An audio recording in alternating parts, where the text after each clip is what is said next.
Hi everyone, Patrick Menninga here, spiritualriver.com.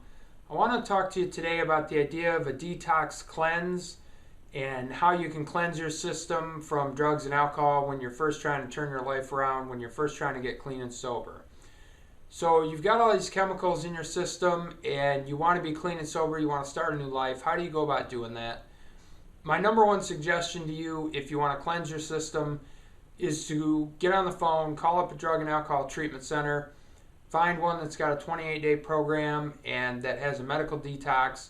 Try to get into a place like that. These, while they're not necessarily going to cure people, they're still the best solution we have. It's the best way to get started on a new life. It's the best way to give yourself that chance in recovery is to go to inpatient treatment, go through a full medical detox.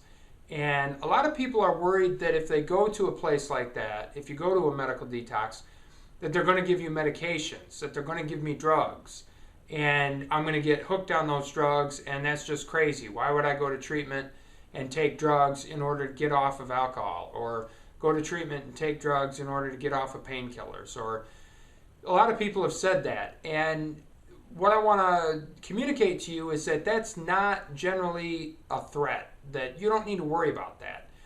If you do get medications at a medical detox, which you probably will, they don't necessarily put you on them for life. It's not a permanent thing.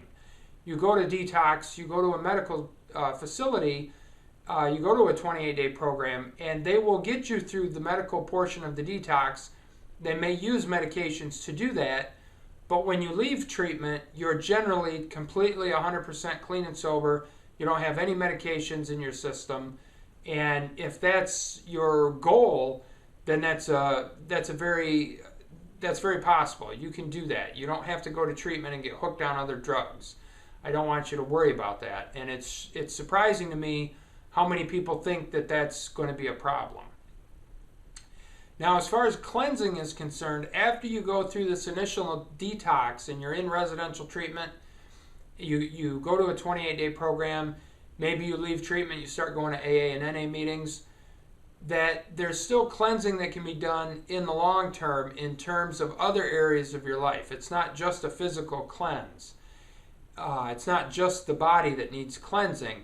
You also cleanse other things in your life, such as relationships. So most people, when they get to recovery, they have at least a couple of toxic relationships in their life, other people in their life that are no good for them, that may be a bad influence, that try to get them to use, and so some of those relationships may need to be cleansed. You may also need to cleanse other bad habits you have. A lot of people who get to recovery, they're still smoking cigarettes, they're still addicted to nicotine, and so that might be a habit that needs to be cleansed. So it's not just the physical cleanse, it's not just the body cleanse that needs to happen in recovery.